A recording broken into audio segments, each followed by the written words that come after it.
আসসালামু আলাইকুম। ওয়ালাইকুম সালাম। আপনাকে ইসলামী দুইটা প্রশ্ন করবো, আপনি যদি উত্তর দিতে পারেন আপনার জন্য কিছু হাদিয়া আছে। আপনার জন্য প্রথম প্রশ্ন, আমাদের নবী করিম সাল্লাল্লাহু সাল্লামের নাম কি?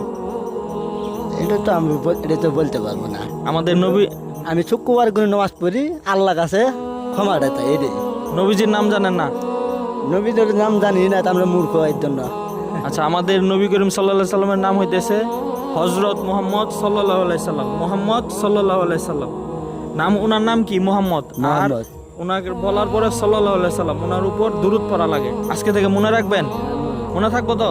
আমাদের নবীজির নাম কি তাইলে? মুহাম্মদ সাল্লাল্লাহু আলাইহি সাল্লাম। মোহাম্মদ সোলামের মুহাম্মদ সাল্লাল্লাহু আলাইহি সাল্লাম। মোহাম্মদ সাল্লাল্লাহু আলাইহি সাল্লাম। সাল্লাল্লাহ। আচ্ছা, মুহাম্মদ আমাদের নবীর নাম কি? হযরত মুহাম্মদ হযরত মোহাম্মদ। সাল্লাল্লাহু আলাইহি সাল্লাম, ওনার উপর দরুদ পড়া লাগে।